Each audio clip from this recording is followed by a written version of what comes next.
In this video, I'm going to show you how to replace your upper control arm on your Mazda 3. It's located in the rear. Using a 21mm socket, we're going to remove our lug nuts to remove our wheel.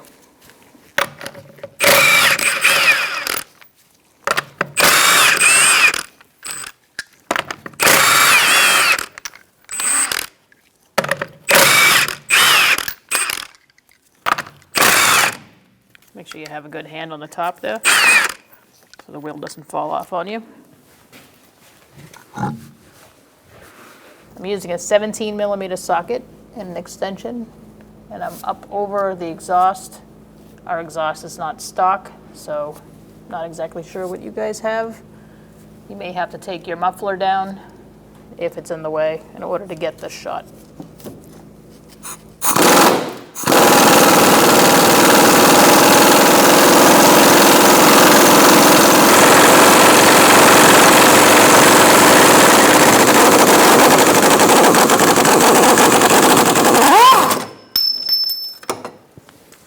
Using a 17mm socket, we're going to take this bolt out.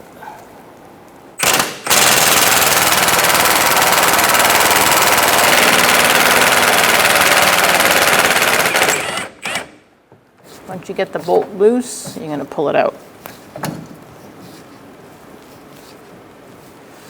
I'm just using my pry bar on the other side to wiggle it back and forth because it's pretty rusty. I don't know. If you don't have that problem, you don't have to worry about it.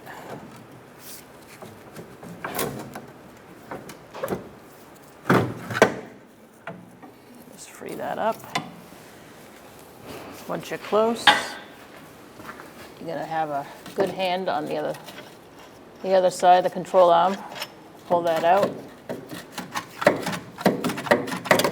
And then pull the control arm out. Be careful you don't get hung up on the speed sensor in the rear.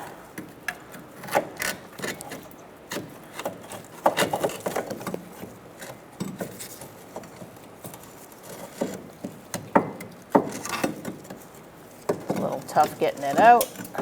Just finagle it a little bit. And there we have it.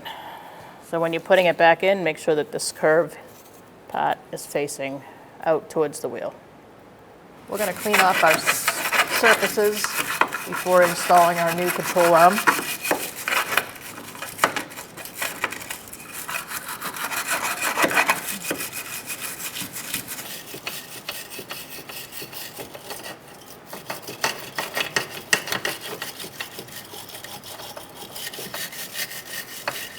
All right, I'm going to feed my control arm up to that area.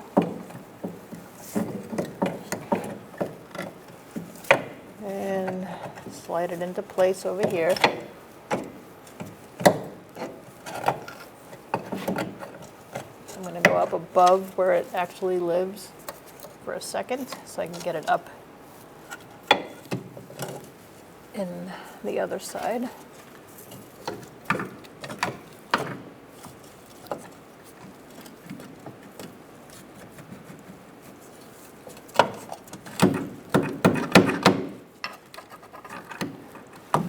So we're going to get it up there, use a rubber mallet, get it in place if needed.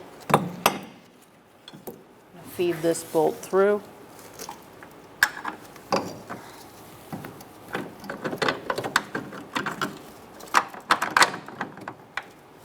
And then I'll get the other side started as well.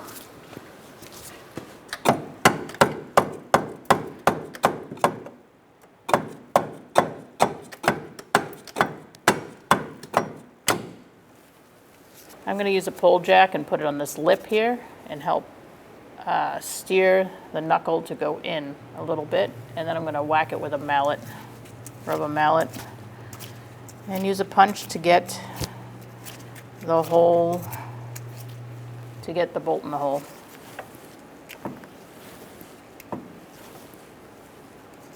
So you don't have to lift it up too much. It's really just a little bit.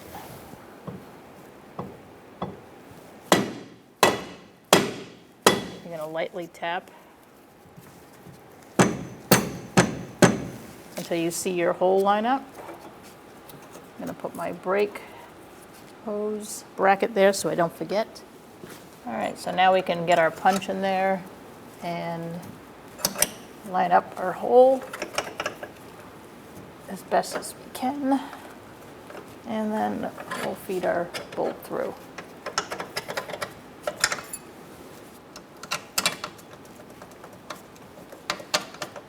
Don't forget your brake hose bracket. I'm gonna give it a little tap. All right, so now you want to hand crank it in there just to make sure it comes out on the other side. Once you see it coming out on the other side, you may have to give it a tap here, up and down or whatever, or use a pry bar to make sure that this bolt is going all the way through.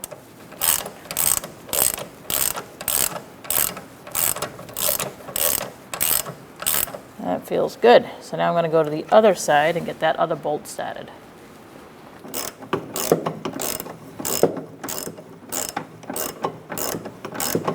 And check my other side, see if it's coming through. It is, so we're good. So now we can zip it in there. All right, so we're going to zip this in. And we'll torque it later.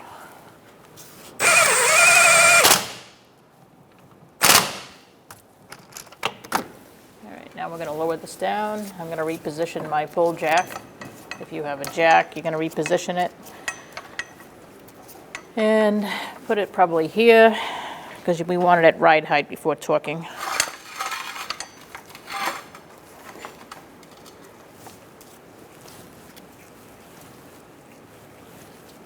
We're going to torque this to 60 foot-pounds.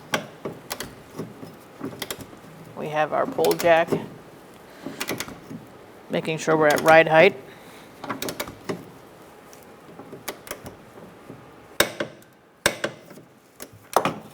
Okay, and now we'll torque the other side.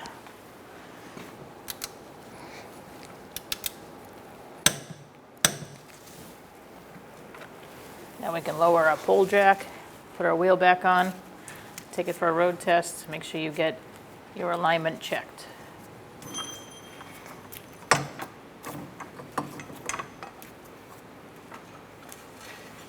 We're going to install our wheel.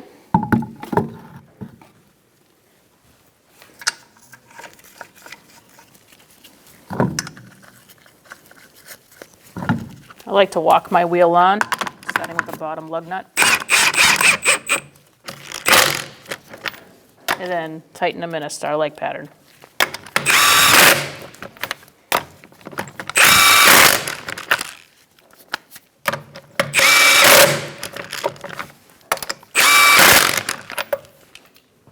We're going to torque our wheel to 85 foot-pounds in a star-like pattern.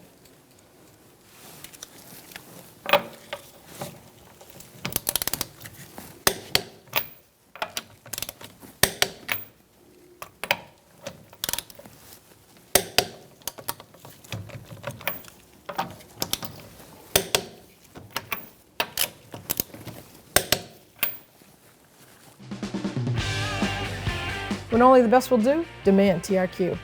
The only company that lets you view before you do. TRQ is committed to offering the highest quality aftermarket auto parts that are engineered for peace of mind. Thanks for using and viewing with TRQ.